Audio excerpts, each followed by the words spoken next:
Donc, j'aimerais de tout mon cœur vous souhaiter une joyeuse Pâques. Amen? On peut dire oui? Joyeuse Pâques. Jésus est vivant. Merci. Il est vivant. Oui, et ressuscité. Amen? C'est plus que vivant, il est revenu d'entre les morts. Et c'est pour ça que nous célébrons ce matin. Et j'aimerais ce matin tout simplement qu'on prend quelques temps pour s'arrêter, pour parler justement de la résurrection. Dans le mois de décembre, on a dit, on va parler de Noël. Et aujourd'hui, on va parler de la résurrection et ultimement de la Pâque. Nous, on dit qu'on fête la Pâque. C'est ce qu'on fait aujourd'hui. Et si un Juif nous entendrait, lui, il dit « T'as pas la bonne journée de la semaine ». Eux autres, la Pâque, c'est ça. La Pâque a comme évolué avec les années, si vous voulez. Et, façon de le dire, là, évolué, là. OK, mais j'aime la Pâque parce que la Pâque, c'est la célébration que nous avons qui vraiment a ses racines dans la Bible et partout, dans l'Ancien comme dans le Nouveau Testament. Amen? Donc, je ne peux pas trouver Noël comme ça, mais je peux trouver la Pâque. Et personnellement, la Pâque, c'est la fête que j'aime le plus de l'année. Amen? Et en plus, ça coïncide avec le printemps. Amen? D'habitude, il fait plus chaud que ça. Et on va rendre grâce à Dieu pareil. Amen? Amen. Donc, on va ce matin parler de la résurrection et l'importance, évidemment, de la résurrection de Jésus. C'est très important, la résurrection de Jésus. Amen? Tournons pour cela dans Romains 1, verset 1. Romains 1, verset 1 à 4, c'est l'introduction de l'apôtre Paul dans sa lettre à l'Église qui se trouve à Rome à l'époque. Si je dis l'Église romaine, il y a d'autres choses qui nous passent dans la tête, mais l'Église qui était à Rome à l'époque, et il y avait des croyants, des chrétiens à Rome, et Paul voulait aller les voir. C'est pas vraiment une église que Paul avait fondée parce que Paul voulait les voir. Ça doit être quelqu'un d'autre, mais il a quand même écrit une lettre à l'église qui se trouvait à Rome. Et dans ses premiers 4 versets, Paul garoche. J'entends une petite voix. Ah, c'est bon, pas de trouble. Tu sais, des fois, je sais pas, mon téléphone, des fois, il commence à me parler. C'est quoi? Ça, peut-être, je pensais peut-être que le téléphone de quelqu'un leur parlait. Donc, c'est ça, mais c'est correct pour la traduction. Ouais. C'est bon. Amen. On a un traducteur ce matin qui traduit en anglais, du français à l'anglais. Amen. Merci Seigneur. Donc, et dans ces 4 versets de Romains 1, verset 1 à 4, Paul, dans le fond, il commence en quelques versets, il parle de la naissance de Jésus jusqu'à sa résurrection. Et il parle, surtout dans le verset 4, de 2 déclarations, si vous voulez. Mais au verset 1, c'est écrit « Paul, serviteur de Jésus-Christ, appelé à être apôtre, mis à part pour annoncer l'évangile de Dieu. » Amen. Mis à part pour annoncer l'évangile de Dieu qui avait été promis auparavant de la part de Dieu par ses prophètes dans les Saintes Écritures. Là, il s'en vient là en entonnoir, si vous voulez, il part de l'âge, tout ce que les prophètes ont dit dans le passé, ces promesses concernant, oui, il dit l'évangile de Dieu. Et là, au verset 3, en ce qui concerne son fils. Puis là, il est arrêté sur son fils. On sait c'est qui? C'est Jésus. Amen. Et qui, lui, en parenthèse ici, pour une précision, né de la postérité de David selon la chair. Ça, c'est la venue de Jésus. Jésus, descendant de David. Jésus était de sang royal. Jésus, si le royaume juif, si vous voulez, si Israël s'il avait été en contrôle de son système politique, bien Jésus était dans la lignée royale de David. Ça l'aurait fait de Jésus le roi. Mais ce n'était pas le cas parce que ce n'était pas les Juifs qui régnaient à l'époque. Mais il vient de cette lignée. Et là, il dit le déclarer fils de Dieu, pas juste selon la postérité de David, mais fils de Dieu avec puissance selon l'esprit de sainteté. Comment? Par sa résurrection d'entre les morts. En 4 versets, Paul parle de tout l'Ancien Testament. Il parle de l'incarnation, la venue de Jésus en chair selon la lignée de David. Et là, il finit avec la résurrection. Et Dieu a, qu'on veuille ou non, déclaré Jésus fils de David, parce qu'il a fait en sorte que Jésus vient par la lignée de David, mais il a aussi déclaré fils de Dieu avec puissance. Comment? Par sa résurrection. Amen. Jésus est ressuscité. Ça leur a été vraiment une autre épître si Paul avait laissé de côté, déclaré fils de Dieu avec puissance, s'il avait laissé de côté le verset 4, eh bien, ça aurait eu une fin triste. Mais la résurrection est là. Le Fils de Dieu est venu par la lignée de David et déclaré Fils de Dieu avec puissance selon l'Esprit de sainteté par sa, quoi? Résurrection d'entre les morts. C'est là-dessus qu'on se tient. Quand nous parlons de Jésus, nous parlons de Jésus ressuscité. Amen. Notre Dieu, il n'est pas mort. Amen.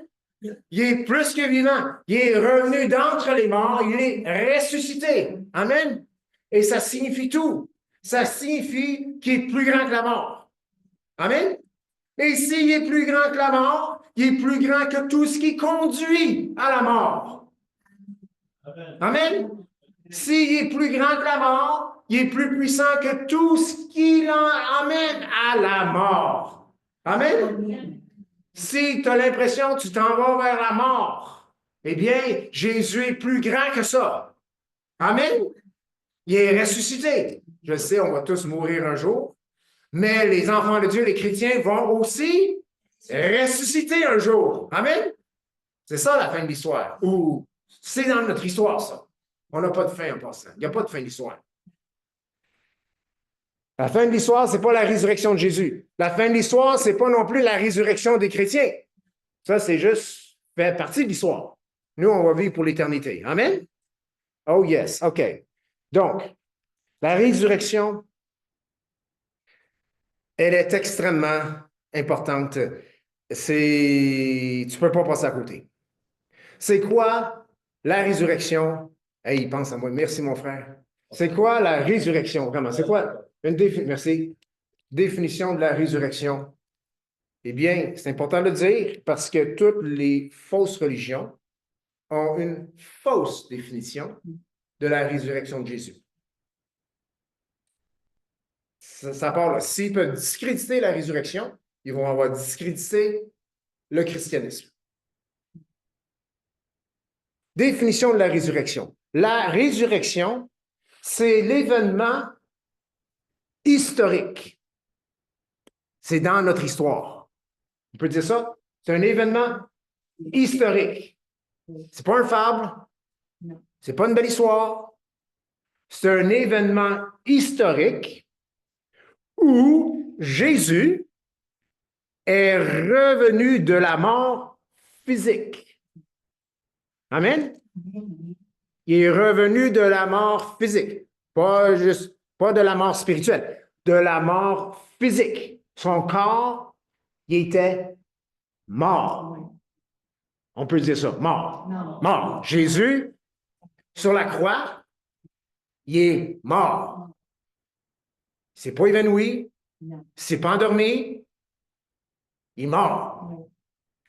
C'est important, ça. Parce que s'il n'y a pas de mort, il n'y a pas de résurrection. Définition de la résurrection. La résurrection, c'est l'événement historique où Jésus est revenu de la mort physique dans la nouveauté de vie avec un corps glorifié. Amen? Avec un corps glorifié pour ne plus jamais mourir. Amen? Hey, comment? C'est ce que je veux, moi. Pour ne plus jamais mourir. C'est quoi la résurrection? C'est l'événement historique où Jésus est revenu de la mort physique dans la nouveauté de vie avec un corps glorifié pour ne plus jamais mourir. Amen. En Jésus, ça va arriver à nous aussi d'arriver à un état où nous ne mourrons plus jamais. Amen. Hey, c'est ça le but de notre vie. C'est de se rendre là, comme Paul a dit. Si je puis me rendre à la résurrection d'entre les morts. Ben oui, Paul est capable. On garde notre foi dans le ressuscité. Amen. Amen. La résurrection, extrêmement importante. Donc, on va regarder l'histoire de la résurrection ce matin. Puis, à Noël, ou avant Noël, on a regardé l'histoire de Noël. Amen. Puis, on a vu qu'on arrive à des conclusions un peu, je ne sais pas, extra-bibliques, on va dire. Je ne comprends pas comment le Père Noël s'est rendu dans Noël. Puis, je ne comprends pas comment le lapin de Pâques est rendu dans Pâques. Et ce que je comprends encore moins, c'est comment ça se fait que le lapin de Pâques, il pond des œufs. Je veux dire, c'est quoi ça? Bon, on n'ira pas là-dedans, c'est une histoire de la fertilité, puis ci, puis ça, une histoire de païen, une histoire évidemment pas chrétien. Vous pouvez manger le coco de chocolat si vous voulez, ou le lapin de chocolat, c'est correct. Vous ne perdez pas votre salut pour ça, mais appréciez-le pour le chocolat. Puis achetez donc du bon chocolat pour une fois. Tu sais, c'est ça. La cochonnerie qui vendent, là, ça nous rend malade. Mais le lapin de Pâques, désolé, puis le coco de Pâques, puis le poussin, puis tout ça, ça n'a pas rapport avec l'histoire de Pâques. Amen? Si vous voulez me prouver que je suis dans l'erreur, ben regarde, cherchez-moi dans la Bible où est-ce qu'on trouve le lapin, puis le poulet puis la Pâque. Il n'y en a pas. La Pâque, ça vient de Dieu. Le lapin aussi, mais il n'y a pas d'affaire dans l'histoire de Pâques. Poulet aussi, mais ça n'a pas d'affaire dans l'histoire de Pâques. La Pâque, l'histoire de la Pâque, c'est une histoire de rédemption, c'est une histoire de résurrection, c'est une histoire de pardon, c'est une histoire de vie nouvelle, c'est une histoire de vie éternelle. C'est ça la Pâque. Donc, l'histoire de la Pâque, je vais vous faire un peu quelques informations ici. Vous pouvez prendre, pour ceux qui prennent des notes. L'histoire de la Pâque se trouve dans la résurrection se trouve, parce que pour nous, les chrétiens, la Pâque, c'est la résurrection. Ça, c'est un changement que les chrétiens ont fait au travers de l'histoire. Parce que dans le fond, la Pâque, c'était de célébrer le sacrifice de l'agneau. Mais nous, l'Église, les chrétiens, ben, ils ont décidé, on va célébrer la Pâque, on va célébrer la résurrection. Donc, moi, quand je dis, hey, c'est la Pâque, moi, je pense à la résurrection. Le Juif, quand il dit c'est la Pâque, il pense à l'agneau pascal. Mais j'ai des nouvelles, moi, je connais aussi l'agneau pascal, son nom, c'est Jésus, qui a donné sa vie. Jésus, même, il a honoré la Pâque. Puis il a compris vraiment c'était quoi la Pâque. Il a compris que lui, il était l'agneau, que lui, c'était la Pâque. Mais nous, on garde nos yeux pas juste sur la croix, mais aussi sur le tombeau vide, la résurrection. Pour nous, la Pâque, c'est la résurrection. Avant l'Église, le peuple de Dieu, les Juifs, ils se rassemblaient le jour du sabbat. Ça, en général, c'est le samedi. C'est un jour de repos. Puis là, il y avait toutes sortes de lois dans le temps de Jésus qui ont dû modifier avec le temps parce que là, on a de l'électricité. Puis là, il fallait qu'ils décident s'ils pouvaient allumer une switch, un interrupteur, le sabbat ou pas. C'est l'affaire de même. OK? Oui, oui, je niaise pas là. OK? Donc, avant, il y avait une marque de sabbat. C'était la distance que tu pouvais marcher un sabbat, parce que plus que ça, c'était du travail. OK? Toutes sortes de choses comme ça. C'était ça le sabbat. Mais les chrétiens ont, bien qu'au début, se rassemblaient le sabbat aussi, mais ça a comme transitionné avec le temps pour célébrer le Seigneur, pour se rassembler le jour de la résurrection. Puis là, ben, les puritains, plus tard dans l'histoire, ils ont décidé que le sabbat, c'est dimanche. Le jour de la résurrection. C'est tout un cafouillis, hein, tout un mélange. Il y en a qui disent, ben, c'est le sabbat, ils parlent au dimanche, mais le vrai sabbat, dans le fond, c'est le samedi. Puis, mais, donc, l'Église a commencé à se rassembler le dimanche. Puis, en passant, quand ils ont commencé à faire ça, le dimanche, c'était un jour de travail.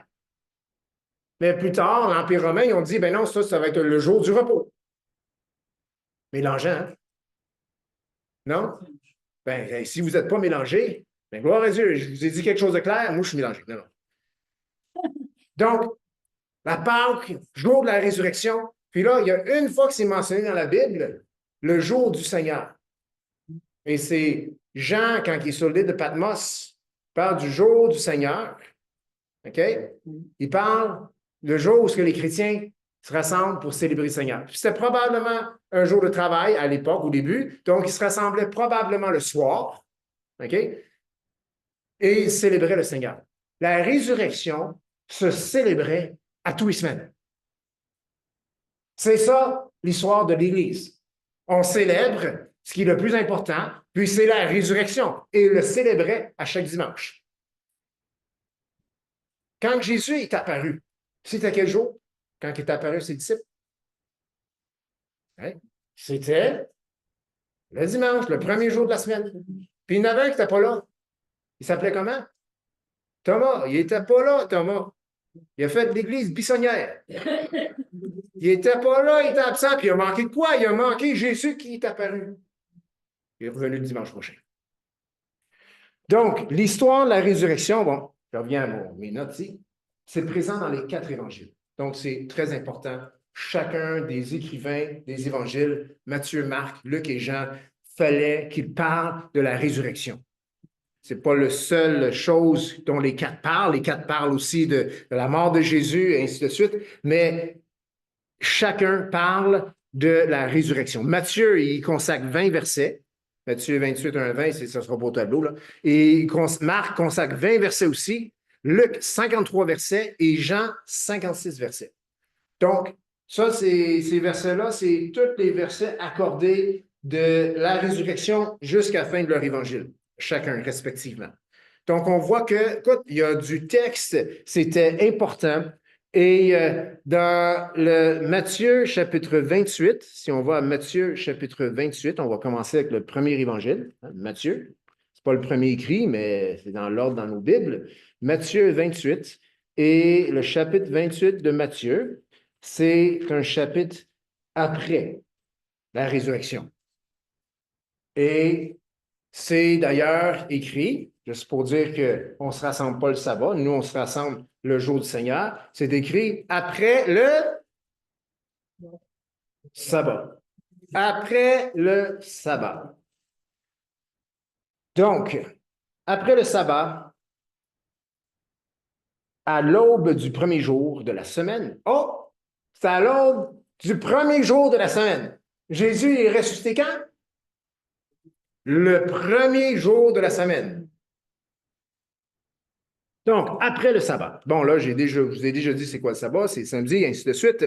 Donc, le jour après le sabbat. Pourquoi c'était après le sabbat? C'est parce que Marie de Magdala et l'autre Marie, eh bien, ne pouvaient pas se déplacer le jour du sabbat. Elle devait attendre après le sabbat. Donc, elle respectait quand même les lois qui étaient en place concernant le sabbat. Et donc, c'est un dimanche matin, si vous voulez, très, très tôt, okay, parce que c'est vraiment marqué, le premier jour de la semaine, et elles se dirigent vers la tombe de Jésus et elles sont dans la tristesse. Elles sont dans la défaite. Elles sont dans le découragement. C'est drôle, hein? Je suis en train de décrire bien les chrétiens. Ils sont tristes, découragés, dans la défaite. Pourquoi? Parce que pour elles, Jésus est mort. Puis si ça avait resté comme ça, nous, on ne serait pas là aujourd'hui. Mais elles sont dans la tristesse, le découragement, la défaite, parce que, selon elles, Jésus, il est mort, puis elles ont préparé des aromates pour finalement les appliquer à son corps pour sa sépulture. C'était des coutumes à l'époque. Et elles avaient une grande question dans la tête. C'est, gars, on veut aller emmener ces aromates pour le corps de notre Seigneur, mais qu'est-ce qu'on va faire pour rouler la pierre? C'est la grande question. Ces 2 femmes, ils n'ont pas la force. C'est une énorme pierre. Et on voit que la solution arrive au verset 2. Et voici, il y eut un grand tremblement de terre. Pourquoi? Parce qu'un ange du Seigneur descendit du ciel et vint rouler la pierre et il s'assit dessus. Son aspect était comme l'éclair et son vêtement blanc comme la neige. Là, il y avait des gardes. Ils ont tous tremblé, sont tombés comme morts. Amen. Gloire à Dieu. Hey, ça, c'est une belle histoire, ça. Et l'ange prit la parole et dit aux femmes, pour vous, ne craignez pas. Donc, ça veut dire que les soldats, ils devaient craindre. Pour vous, ne craignez pas. Pourquoi? Car vous cherchez Jésus qui a été crucifié. Bonne nouvelle. Hey, est-ce que vous pouvez juste imaginer ces deux femmes? Jésus est mort. On est découragés. Toute l'espérance qu'on avait, c'est fini. Il arrive là, elle se pose des questions sur la problématique de la pierre et elle se rend là, puis c'est un ange qui descend, c'est la terre qui tremble, c'est la pierre qui se fait rouler et l'ange est là et elle dit, ne craignez pas, car je sais que vous cherchez Jésus qui a été crucifié. Il n'a pas arrêté là. Les deux femmes ont certainement dit, oui, nous cherchons notre Seigneur Jésus qui est mort. Mais là, il y a un ange. La tombe est ouverte. Et une belle annonce qui se fait au verset 6, il n'est pas ici. Pourquoi? Il est ressuscité. Comme il l'avait dit. Les femmes étaient à la tombe à cause de leur incrédulité. Ce n'est pas juste ces femmes-là qui étaient incrédules. On va voir ça tantôt. Elles étaient incrédules, elles n'ont pas cru à ce que Jésus a dit. Il n'y en a pas un qui a dit, oui, c'est vrai que Jésus est mort, mais il a dit qu'elle est ressuscitée le troisième jour. On a juste à attendre 3 jours. On a juste à attendre le surlendemain. Puis, Jésus va être ressuscité. Mais non, pour elle, Jésus était mort. Et elle s'enlignait vers la tombe, se disant, Jésus, il est toujours mort. Elle s'enligne vers la tombe, ayant complètement oublié que Jésus avait dit, je vais ressusciter d'entre les morts. Mais néanmoins, leur doute, leur incrédulité n'a pas affecté l'histoire, n'a pas affecté le plan de Dieu. Elles arrivent à la tombe et il y a un ange qui descend, il y a un tremblement de terre, les gardes sont comme morts, sont aucune menace pour les femmes et parce qu'un soldat romain, c'était une menace pour les femmes à l'époque. Pas de menace. L'ange est là, il vêtu en blanc, puis il y a une bonne nouvelle. Jésus n'est pas ici. Il est ressuscité. Et venez et voyez. Venez, voyez le lieu où il était couché. Pas où il est couché. Où il était couché. Et selon le récit de Matthieu, ça a l'air qu'ils n'ont pas rentré. Mais d'autres évangiles nous disent qu'ils sont rentrés, qu'elles sont rentrées. Allez promptement dire à ses disciples qu'il est ressuscité des morts, et voici, il vous précède en Galilée, c'est là que vous le verrez. Voici, je vous l'ai dit. Elles s'éloignèrent promptement. Ça a l'air qu'elles ne sont pas rentrées ici. C'est pas marqué qu'elles sont rentrées dans le sépulcre. Dans le fond, hey, Jésus n'est plus là. Je veux dire, ça a dû être quand même assez convaincant. Après avoir vécu le tremblement de terre, la pierre qui roule, puis un ange qui dit, Jésus n'est plus là. Il précède en Galilée, va le dire à ses disciples. C'est comme, regarde, on fly, on s'en va voir Jésus. Amen? Il est ressuscité. Elles s'éloignèrent promptement du sépulcre avec crainte, avec une grande joie. Et elles coururent porter la nouvelle aux disciples. Et voici, Jésus vint à leur rencontre et dit, je vous salue. Elles s'approchèrent pour saisir ses pieds et elles se prosternèrent devant lui. Alors Jésus leur dit, ne craignez pas. Allez dire à mes frères de se rendre en Galilée. C'est là qu'ils me verront. Amen. Elles étaient, quoi? Elles s'éloignèrent promptement du sépulcre avec crainte et avec une grande joie. C'est pas mal différent. Le verset 8, le cœur des femmes, il est pas mal différent qu'au verset 1. On passe des aromates à de la tristesse, le découragement, la dépression, avec une grande crainte et beaucoup de joie. Wow! Je veux dire, c'est tout un changement. Amen? C'est tout un changement parce que Jésus est ressuscité. Amen? Amen? Jésus est ressuscité. Donc, c'est pas pour rien que l'Église, elle se rassemblait le premier jour de la semaine pas pour faire un jour de repos, mais pour faire une célébration joyeuse. Amen? Célébration joyeuse. Il devrait y avoir beaucoup de joie présent dans nos rassemblements. Amen? De joie, de victoire. Amen? Parce qu'on célèbre la résurrection, le ressuscité, et son nom, c'est Jésus. Amen? Et on vient à l'église découragé. La semaine était rough.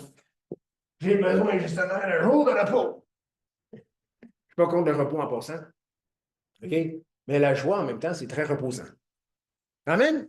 Non, la joie, c'est vrai. Je veux dire, c'est épuisant, le découragement et la tristesse. Ça épuise. Ça te vide. La joie, ça te remplit. Amen? Puis même, ça remplit les autres. Amen? C'est un jour de joie. Notre Pâques, notre premier jour de la semaine, nos rassemblements doivent refléter la résurrection de Jésus. Donc, voilà ce qui s'est passé à la première Pâques, si vous voulez, ou au premier jour de la semaine, le premier jour de la semaine après la mort de Jésus, c'était une journée qui a commencé dans la tristesse, mais qui a fini dans la joie. OK, puis si on continue l'histoire dans Matthieu, eh bien, on voit que l'être humain ne change pas. Ils n'ont pas aimé ce que Jésus a dit avant la croix, avant la résurrection, puis ils n'aimaient pas plus, ils n'ont pas plus apprécié la résurrection non plus.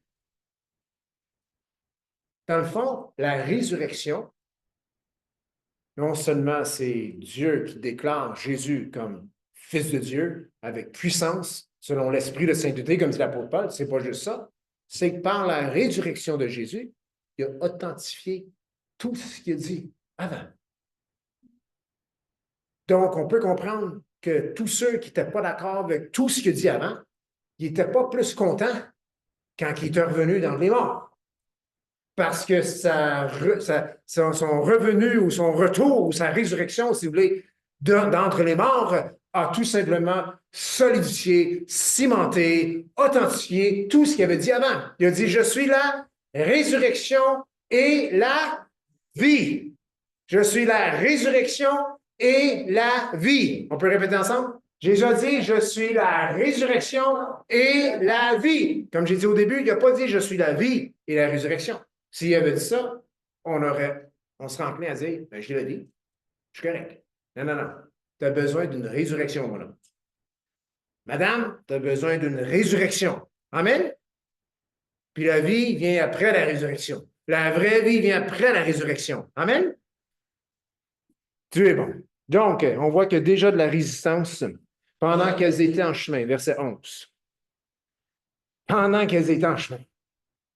Elles n'ont même pas le temps de se rendre aux autres disciples pour leur dire la bonne nouvelle. Pendant qu'elles sont en chemin, quelques hommes de la garde entrèrent dans la ville et annoncèrent, les gardes, ça a l'air qu'ils se sont réveillés, n'étaient pas assez sonnés, et annoncèrent aux principaux sacrificateurs tout ce qui était arrivé. Donc, les principaux sacrificateurs, les chefs religieux de l'époque, savent qu'il y a un ange qui est descendu, que la pierre a été roulée par un ange, puis que Jésus n'était pas dans la tombe. Ils le savent. Les témoins sont là. Les soldats sont là, parce que c'est pas marqué, mais je suis pas mal sûr qu'avant d'aller voir les principaux sacrificateurs, les soldats ils ont checké si la tombe était vide. Puis là, pour cimenter leur histoire, ils ont décidé de raconter un mensonge. En plus, la corruption au maximum, c'est qu'ils ont payé les soldats pour publiciter leur mensonge. On ne fera pas un parallèle avec les nouvelles d'aujourd'hui. Désolé, c'est plus fort que moi. Ceux-ci, donc les principaux sacrificateurs, après s'être assemblés avec les anciens, donc ce n'est pas juste un sacrificateur, et ils se sont rassemblés pour se consulter et avoir tenu conseil, donnèrent aux soldats une forte somme d'argent. C'est quoi ça, une forte somme d'argent? Je ne sais pas. Aujourd'hui, c'est quoi une forte somme d'argent? 30 000 100 000 je ne sais pas. Ils ont donné une forte somme d'argent. Pourquoi? En disant, Dites ceci. Ses disciples sont venus de nuit le dérober pendant que nous dormions. Il dormait. Ben ça, c'est pas fort. Hein? Non, mais je veux dire, c'est pas fort. C'est vraiment pas fort. Si tu as une armée qui dort, ça va pas bien. Hey, le pilote sur l'avion de combat, il dormait. Ça marche pas. Mais non. Dites que vous étiez endormi. Donc, dans le fond, discréditez-vous. Puis discréditez-vous à nouveau en racontant un mensonge. Donc, ils ont donné une forte somme d'argent et ils ont dit, dites, ses disciples sont venus de nuit le dérober pendant que nous dormions. En plus, si le gouverneur, ça c'était pas un juif, s'il l'apprend, eh bien, nous l'apaiserons et nous vous tirerons de peine. Les soldats, ils auraient dû se repentir de là. Ils auraient dû dire, garde-les ton argent, puis moi, mon cœur n'est pas corrompu. J'ai vu Jésus sortir de la tombe, là. Le tombeau était vide, puis c'était vrai, puis je vais croire en lui. Non, non, c'est pas ça qu'ils ont dit. Ils ont pris l'argent. Ils ont pris l'argent et suivirent les instructions qui leur furent données. Et ce bruit s'est répandu. C'est quoi le bruit? Que les disciples ont volé le corps. Ce bruit s'est répandu parmi les Juifs jusqu'à ce jour. Le jusqu'à ce jour, c'est encore bon pour nous. Il y a encore des gens aujourd'hui qui disent que les disciples ils ont volé le corps de Jésus. Puis vraiment, ce n'est pas une histoire intelligente. OK? Vraiment pas. Parce que si tu regardes la suite, les 11 disciples qui restaient sont tous morts pour le nom et la personne de Jésus. Puis tu ne fais pas ça pour un corps mort que tu as caché. Non. Non, non. Si Jésus avait vraiment été mort, puis s'il avait volé le corps pour le cacher, pour faire une histoire, une fausse histoire qu'il est ressuscité, regarde, ça ne leur aurait pas sorti de leur découragement. Ça ne leur aurait pas sorti de leur tristesse. Jésus était toujours mort. C'est une histoire qui ne tient pas debout. Et puis, si on creuserait là-dedans, on pourrait vraiment la démantibuler. Aucun problème là. Nous, on sait, Jésus il est sorti de la tombe, il est ressuscité. Il n'y avait pas d'histoire. La vraie histoire, c'est que Jésus est vivant. Amen? OK. Quand on pense à la résurrection, c'est souvent où on pense aussi à des anges. Oui, hein? Ah, on va juste aller un petit peu plus loin. Hey, il me reste juste une minute et quart. Il me semble que ça fait juste 3 minutes que je suis. Hey, allez dans Marc 16. Hey, il y a beaucoup autour de l'histoire de la résurrection puis de la crucifixion. Beaucoup de détails qui sont direct là, écrits noir sur blanc, puis on ne les remarque pas. Mais, tu sais, on dit qu'on vit des temps, nous, vraiment historiques. Eux autres aussi. Ces 3 ans-là où Jésus était sur Terre, admettons que la création a 7-8 000 ans. Admettons. OK? Je sais qu'il y a bien des points de vue là-dessus, puis regarde, pas important. Mais si c'est 8 000 ans d'histoire, ces 3 ans-là, puis ces 3 jours-là de la mort puis la résurrection de Jésus, il n'y a personne d'autre qui les a vus. On pense qu'on voit des choses. Ça, c'est quelque chose. Puis tout ce qui se passait autour. Je veux dire, on découvre dans les évangiles quand Jésus est mort, il a rendu l'esprit. Le voile dans le temple, en même temps, il déchire. Petit détail, comment il est déchiré? Du haut jusqu'en bas. C'est qui l'a déchiré? Il a dû avoir des anges qui ont pas vu. Ils ont déchiré le voile du haut vers le bas. Pas du bas vers le haut. Un homme aurait pu faire ça. Avec difficulté parce que le voile il était vraiment épais. Et ça symbolisait que tout le monde avait accès par le Fils à la présence de Dieu. Après qu'il est déchiré, ce n'est pas écrit, mais je suis pas mal sûr qu'ils l'ont recousu. D'ailleurs, il y a un livre qui a été écrit sur le voile recousu. Ouais. Ouais, ça fait référence à ça. Que bon, ben regarde, le voile était déchiré. Dieu a dit que tout le monde a accès à Dieu, mais finalement, on va le recoudre, on retourne à la vieille histoire. C'est arrivé, puis c'est Dieu qui l'a fait. Il y a eu un tremblement de terre. Je m'arrête là pour y revenir. Marc 16, verset 1 à 10. Marc 16, 1 à 10. Donc, c'est les versets dans l'Évangile de Marc qui parlent de la résurrection de Jésus. Encore une fois, on voit là, lorsque le sabbat fut passé, Marie de Magdala, Marie, mère de Jacques, et Salomé, c'est probablement les deux mêmes Marie, achetèrent des aromates afin d'aller embaumer Jésus. Le premier jour de la semaine, elles se rendirent au sépulcre de grand matin, comme le soleil venait de se lever. Elles disaient entre elles,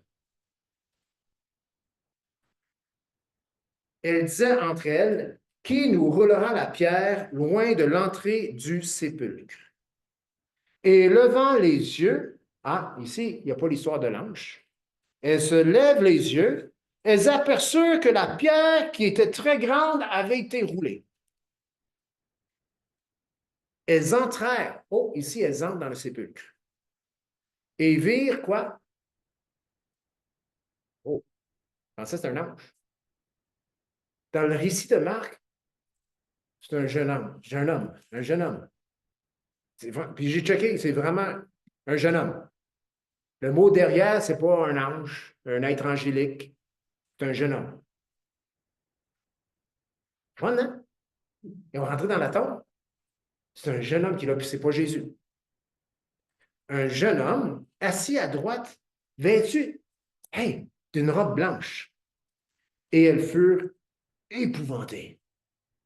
Il leur dit, ne vous épouvantez pas, vous cherchez Jésus de Nazareth qui a été crucifié. Bonne nouvelle, même message que l'ange dans Matthieu. Il est ressuscité. Il n'est point ici. Voici le lieu, regarde où est-ce qu'on l'avait mis. Mais allez dire à ses disciples et à Pierre qu'il vous précède en Galilée, c'est-à-dire que Jésus vous précède en Galilée. C'est là que vous le verrez comme il vous l'a dit. Elles sortirent du sépulcre et s'enfuirent. Wow, la peur les avait pris, la peur et le trouble les avaient saisis. Et elles ne disaient rien à personne à cause de leur effroi. C'est difficile souvent de concilier les quatre histoires de chacun des quatre évangiles. Il ne faut pas non plus aller trop dans la spéculation, pour essayer d'avoir toute l'histoire dans tous ses détails. On a plusieurs détails cependant. On sait qu'il y avait un ange, puis ici, on sait qu'il y avait un jeune homme vêtu en blanc, d'une robe blanche. Puis, juste pour amener un autre élément qu'on ne mentionne pas quand on parle de la mort puis de la résurrection de Jésus, eh bien, puis ça peut peut-être, puis c'est vraiment un peut-être, expliquer d'où vient le jeune homme. C'est marqué, un jeune homme était là. On va dire, dans vingtaine, peut-être trentaine, un jeune homme vêtu en blanc, avec une robe blanche, et ça me fait penser aux saints de l'Apocalypse qui étaient vêtus dans des robes blanches, qui étaient leurs œuvres pour Dieu et l'œuvre de Dieu. Donc, c'est un jeune homme. Elvire, un jeune homme. Donc, c'est qui celui-là? On n'entend pas parler de lui. Retournons dans Matthieu, chapitre 27. Il y a quelque chose là, un détail, un fait historique qui est là. C'est dans la parole de Dieu, c'est dans l'Évangile de Matthieu. On n'entend pas souvent parler. Matthieu 27, verset 51.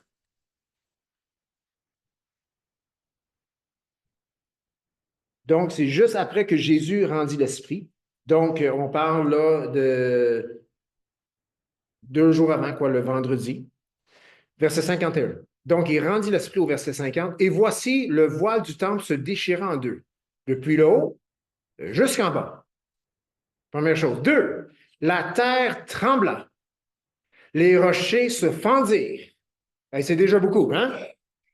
3, et plusieurs, pas tous, et plusieurs corps de qui? Des saints qui étaient morts ressuscitèrent. Ça s'est passé. On n'entend pas parler, hein?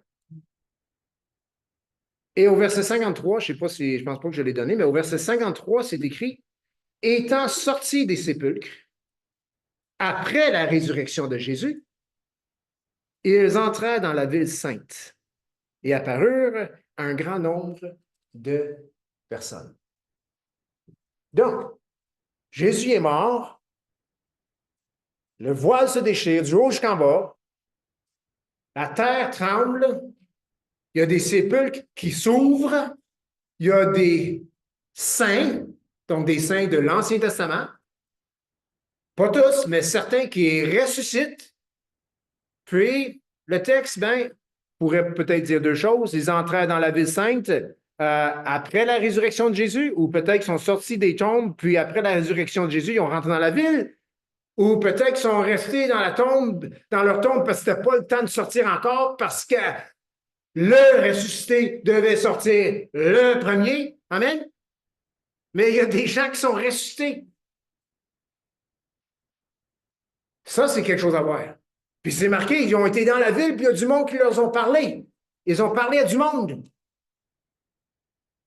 Dans cette période-là de 3 jours, il y a des gens, il y a des êtres humains comme vous et moi qui ont parlé à des gens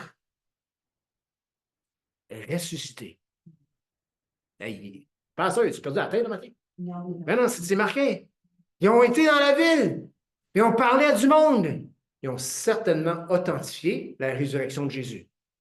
Amen? C'était peut-être c'est marqué, hein? C'est quoi qui est marqué là? Plusieurs corps des saints qui étaient morts ressuscités. C'était peut-être David.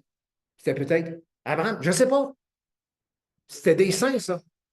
Mais il y a un jeune homme, en passant, vous pensez peut-être vieux ou vieille, mais quand vous allez ressusciter, vous allez être jeune. Amen? Oui, les rides vont partir. Amen. Plus besoin de borax. C'est ça, borax, je ne me souviens plus. Ça, c'est peut-être quelque chose pour laver les drains. Peu importe. Pour faire partir les rides, là. T'sais, plus besoin de ça. Tu vas ressusciter, jeune, en pleine forme, plein d'énergie. Amen? C'est là qu'on s'en va. Amen? Ah, pasteur, je me sens faible. Non, non, oui, je sais que tu peux te sentir faible, mais Jésus est ressuscité. Puis il y a des corps morts des saints qui sont ressuscités. Ils ont sorti. Puis il y avait un jeune homme dans la tombe de Jésus qui savait la vérité de la situation. Il dit, je sais qui vous cherchez, il n'est pas ici, il est ressuscité. Il vous précède. Moi, je suis juste ici pour te dire. Et pour tout ce qu'on sait, c'était peut-être un des saints qui est ressuscité, puis qui attendait juste le OK de Jésus ou la résurrection de Jésus pour authentifier que, hey, l'agneau de Dieu est vraiment venu. Le péché du monde a été payé pour. La résurrection est arrivée. Jésus est vivant. Amen? C'est des détails. On pense, c'est des anges. Puis c'est ça. Non, ici, c'est un jeune homme. Il y a des ressuscités dans l'histoire. Puis c'est pas les derniers. Amen? Vous saviez que Dieu est toujours, il fonctionne pas mal toujours comme ça. La vraie chose est toujours précédée par des petits previews. Hein? C'est après ça. Ça, là, c'est un petit preview. Tous ceux morts en Christ au travers des siècles vont aussi ressusciter. Amen? Ça, c'est juste un preview.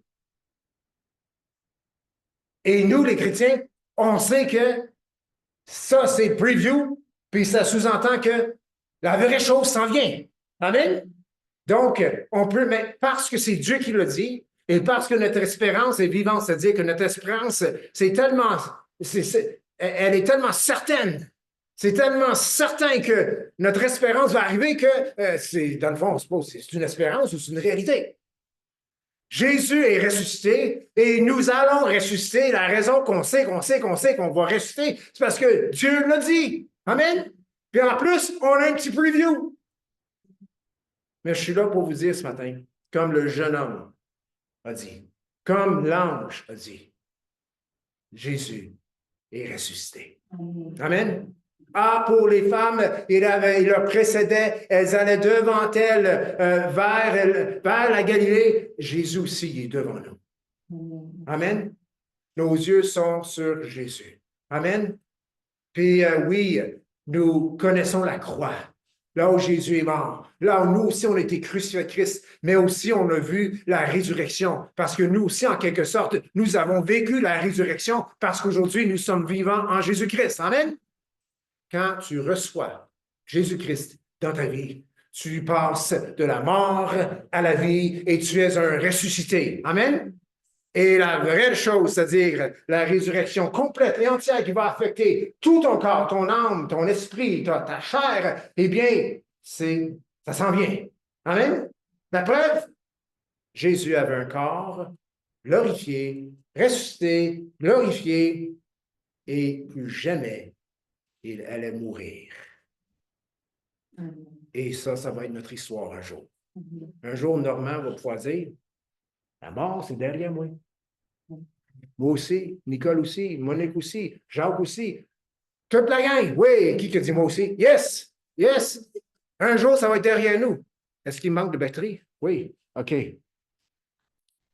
Ah, il est 11h30, j'ai encore 15 minutes. Ben, je suis gardé, coudonc. Cadran, il a sauté. Dieu est bon, amen? Mais j'avais fini. Mais Dieu est bon, amen? Oh, yes. Donc, Jésus est ressuscité. Et, oh non, je n'avais pas fini. Aussi fou que ça paraît, c'est le jour de la résurrection. Je veux dire, fait historique, fait incroyable, fait impossible pour les hommes à faire. Je veux dire, personne ne peut créer la vie, personne non plus peut ressusciter le mort. Dieu peut. Puis si tu crois que Dieu ne peut pas, c'est parce que tu ne crois pas en Dieu. Mais nous, on croit en Dieu. Amen? Puis si Dieu a créé l'univers, puis il a créé l'être humain, puis il a créé tout ce qui est dans la création, il peut certainement ressusciter un mort. Amen? Donc, il n'y a pas de... Ça, c'est comme... Ben oui, il est capable.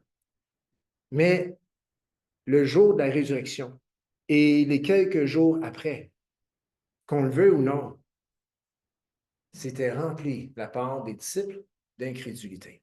Je ne sais pas si vous le remarquez, les disciples vivent le même combat que nous autres. On est supposé de marcher par la foi. On est supposé de ne pas douter du tout en Dieu. Même dans l'épreuve, excusez-moi, même dans l'adversité, même dans les difficultés. Mais notre foi, on peut dire, on peut se décourager. Mais on ne devrait pas. Parce que la réalité de Dieu est là. Mais on se décourage quand même. Les disciples, il y avait tout. Il y avait toutes les paroles de Jésus. Ils se sont découragés quand même. Jésus, il est mort. Il est mort, c'est fini. Tout ce qu'il a dit, ça a l'air que c'est pas vrai. Plein d'incrédulité. La preuve, eh bien, allez dans Marc encore. Marc 16, excuse-moi. Marc 16. On est toujours dans les histoires de résurrection. Marc 16. Deuxième évangile, Marc 16. Commençant au verset 11.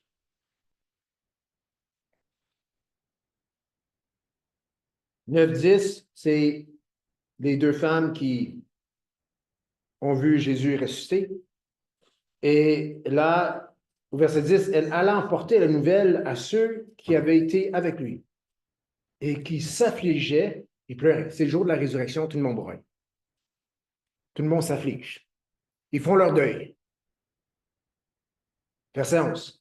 Quand ils eurent entendu qu'il vivait et que les femmes l'avaient vu, ils ne le crurent point. Ils n'ont pas cru l'histoire. C'est le jour de la résurrection. Jésus, il est vraiment ressuscité. Personne ne croit les femmes. Verset 12. Après cela, Jésus, apparut sous une autre forme à deux d'entre eux qui étaient en chemin pour aller à la campagne. C'est quoi cette histoire-là? C'est sur le chemin d'Emmaüs. Dans Jean, je crois. Ils revinrent l'annoncer, ou Luc, ils vinrent l'annoncer aux autres qui ne les crurent pas non plus. Personne ne croit l'histoire. Jésus est ressuscité. Ils ont vu l'ange, ils ont vu la tombe vide, ils ont vu Jésus en chemin. Les deux autres, ils ont marché avec Jésus après une demi-heure. Il a tout raconté comment que le Christ devrait accomplir tout ce qui était dans les prophètes. Puis là, ben, il brise le pain, là, aux yeux sauts. Wow, c'est Jésus! Puis là, ils sont remplis de joie. Je veux dire, ils reviennent sur le chemin d'Emmaüs la nuit quand c'est dangereux. Ils s'en viennent rapporter ça aux apôtres, puis c'est la douche froide, personne ne les croit. L'incrédulité. Ils vinrent l'annoncer aux autres qui ne les crurent pas non plus. Enfin, oui, sûrement les femmes puis les deux sur le chemin d'Emmaüs, ils ont dit, enfin, Et enfin, il apparut aux 11 pendant qu'ils étaient à table. Et qu'est-ce qu'il a fait? Il leur reprocha leur incrédulité. Et pas juste leur incrédulité, mais aussi la dureté de leur cœur.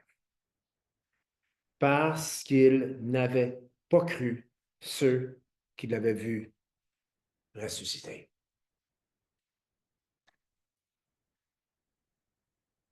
Wow. Je me dis, ben, pourquoi que Jésus, il n'est pas apparu aux disciples en premier? Ils auraient épargné celle-là. Moi aussi, j'aurais été incrédule. Moi non plus, je pense pas que j'aurais cru les femmes. À l'époque, malheureusement, il semblerait que les femmes, c'était pas une source fiable. Ça ne veut pas dire, c'est vrai, ça, là, OK? Mais pour eux autres, c'est ça. Ils n'ont pas cru les femmes. Mais regarde, ils n'ont pas cru les deux hommes non plus. Ils n'ont pas cru personne. Ils ont cru à ce qu'ils avaient vu. Jésus il est mort, on l'a vu, on l'a mis dans la tombe. Regarde, madame, Marie, là, vous dites qu'il est vivant, regarde, là, ça ne va pas bien dans votre tête. C'est le temps de pleurer. Puis Jésus leur apparaît. Donc, c'est aussi une histoire de compassion. Jésus savait bien. Il fallait qu'il apparaisse. Parce que, veuille ou non, l'être humain, il est incrédule. Amen? Ouais. Et il leur reprocha de leur incrédulité, de la dureté de leur cœur. Vous savez quoi? Si on revient aujourd'hui, l'incrédulité, elle est très présente, même parmi nous. Je ne sais pas si vous avez remarqué, l'incrédulité semble vraiment s'atténuer et même disparaître quand on s'approche de Jésus.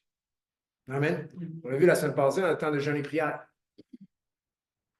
On dirait que le doute, l'incrédulité, les questionnements et tout, ça se volatise quand on s'en va vers le Seigneur. Et surtout quand on va vers le Seigneur ensemble. Amen? Pour que l'incrédulité s'en aille, à quelque part, il faut que Jésus apparaisse. Amen? Jésus est apparu dans nos vies. Amen? Oui, il est ressuscité, il s'est levé dans nos cœurs. Amen? On a reçu Jésus, Jésus est dans nos vies. Amen? Et plus tard, il dit, je pense que c'était à Jean, pas Jean, mais Thomas, hein, heureux ceux qui auront cru sans avoir vu. Ça, c'est nous. Amen? Amen? Et ça concerne l'histoire de la résurrection de Jésus. Ça ne concerne pas le miracle que l'autre a vu, puis toi, tu remets en question parce que tu n'étais pas là. C'est pas ça, là. Il a dit, toi, tu es un incrédule parce que moi, j'ai vu un miracle, puis tu crois pas, puis c'est ça. Non, non, c'est pas ça, là. C'est le miracle de la résurrection. Heureux ceux qui auront cru que Jésus est ressuscité sans avoir vu Jésus ressuscité. Et ça, c'est nous. Amen? Croyons-le. Que ça se déteint dans notre pratique, dans nos paroles, dans nos attitudes, dans nos regards. On ne sert pas un Dieu qui a été enseveli et qui est resté dans sa tombe. Nous servons un Dieu qui a été enseveli et qui est ressuscité. Amen? Par la main de Dieu. Amen. Donc, chers frères et sœurs, l'incrédulité est peut-être présente là. Et ça ne doit pas être le cas du chrétien au sujet de la résurrection. Jean chapitre 20, versets 24 à 29 nous dit, Thomas, j'ai fait référence tantôt, appelé Didyme, hey Didier, l'un des 12, il n'était pas là quand Jésus est apparu. Hey, faut être là. Amen. Faut être là. Hey, quand on n'est pas là, on manque des choses. Lui, il a manqué vraiment quelque chose. Il a manqué l'apparition de Jésus. Les autres disciples lui dirent donc, nous avons vu le Seigneur. Thomas, pauvre Thomas. Je veux dire, ça fait maintenant 2000 ans qu'il y a cette étiquette-là. Thomas le douteux. Thomas l'incrédule. Il n'était pas différent des autres. D'accord? Puis il n'est pas différent de nous autres. D'accord? Lui, c'est parce qu'il n'avait pas encore vu. Il a fait de la grâce matinée. Nous avons vu le Seigneur. Mais il leur dit, là, moi, là, Thomas dit, quand je crois, je vais avoir raison de croire. Fait que ce qu'il dit, il dit, si je ne vois pas ses mains la marque des clous, et si je ne mets mon doigt dans la marque des clous, et si je ne mets ma main dans son côté, je ne croirai point. Moi, je pense que j'aurais peut-être dit, regarde, tant que je ne le vois pas, je ne croirai pas. Mais là, mettre des doigts ici, puis là, c'est comme. Non, non. Fallait qu'il voie, fallait qu'il voie, fallait qu'il touche. Puis là, je vais croire. 8 jours après. Donc, c'est quoi le 8e jour ici? C'est dimanche prochain. C'est inclusif. OK? Donc, ils sont un dimanche, ils sont un premier jour de la semaine. Et l'autre premier jour de la semaine, c'est avec Jésus, il est absent pour 6 jours complets. Il est là le premier, il est là le 8e, mais entre les deux, il semble qu'il s'est absenté. Puis cette fois-là, Thomas s'est dit, ben regarde, je vais être là. 8 jours après, les disciples de Jésus étaient de nouveau dans la maison, précision, et Thomas se trouvait avec eux. Jésus vint. Puis Jésus, il a vraiment choisi son moment. Ah, Thomas le douteux. Il ne doutera plus. Il va m'arranger que les disciples barrent toutes les portes, verrouillent toutes. Ils ont toutes peur. Puis je vais apparaître, ça fait qu'il ne pourra pas dire que je suis rentré par la porte. C'est comme je vais apparaître. Et Thomas se trouvait avec eux. Jésus vint, les portes étant fermées, se présenta au milieu d'eux et dit, la paix soit avec vous. Puis il dit à Thomas, hey, avance ta main. Avance aussi ta main et mets-la dans mon côté. Et ne sois pas incrédule, mais crois. Là, je lis en les lignes, je pense que Thomas il a dit, c'est assez, pas besoin de ça, Seigneur. Je te vois, t'es ressuscité. Puis il répondit, mon Seigneur et mon Dieu. Et Jésus lui dit, parce que tu m'as vu, tu as cru. Heureux ceux qui n'ont pas vu et qui ont cru. Donc la question se pose, même en ce jour de la résurrection. Nous, on connaissait la fin de l'histoire quand on s'est levé ce matin. Les disciples se sont levés le jour de la résurrection, ne connaissant pas la fin de l'histoire. Donc, eux autres sont réveillés, sont levés dans l'incrédulité. Mais pourquoi est-ce qu'il y avait de l'incrédulité? Pourquoi est-ce qu'il y avait de la dureté? C'est parce qu'il y avait une grande déception. Jésus, il était mort. Pourtant, il avait dit, je suis la résurrection et la vie. Mais Jésus était mort. Grande, grande, grande déception. Il n'a pas accompli, fait les choses comme ses disciples pensaient qu'il ferait. Grande, grande déception. On croyait que c'était le Messie. Il est mort. Grande déception, l'incrédulité. Vous avez peut-être vécu des déceptions dans vos vies. C'est un piège du diable. Il veut prendre la déception pour amener l'incrédulité. On le sait. Et on connaît la fin de l'histoire. Jésus est ressuscité. Amen. Et la plus grande déception, c'était que Jésus reste mort. Mais non, il n'est pas resté mort. Il est ressuscité. Si tu as vécu de la déception, rappelle-toi, l'histoire n'est pas finie. Amen. Puis Dieu, il est dans l'histoire. Ton histoire.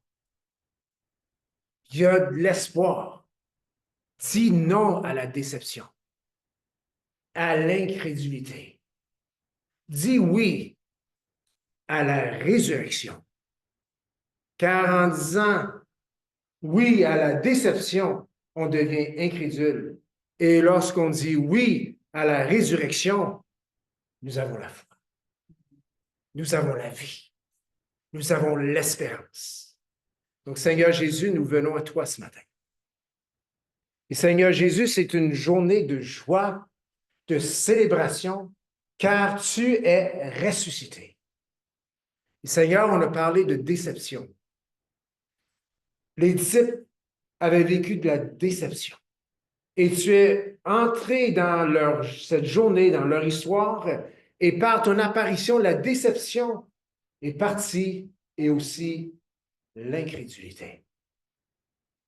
Donc, Seigneur Jésus, ce matin, je prie pour chaque personne ici qui a vécu de la déception. Et si tu as vécu de la déception, j'aimerais juste que tu puisses répéter la courte phrase suivante que je vais dire. Répétez après moi. Je dis non. Je dis non.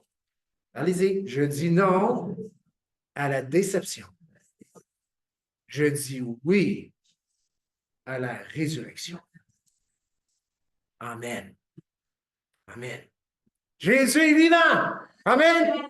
Il est ressuscité. Amen. Yes. Il y a de l'espoir pour nous autres. Amen. Yes. J'aimerais inviter les musiciens pour chanter ce chant. Je n'ai pas de nom, mais je veux qu'on chante. Hey. Bénis l'Éternel. Allez-y. Hey, notre gars de son, il est drum. Notre fille de projection, elle sa guitare. Fait que, ils sont pas comme Jésus, ils peuvent être à deux places en même temps. Puis tu sais, je pensais à ça. On est bien mieux de faire attention à ce qu'on dit. On va dire salut à tout le monde sur Zoom cette semaine. J'espère que vous avez apprécié la prédication. Amen. Amen.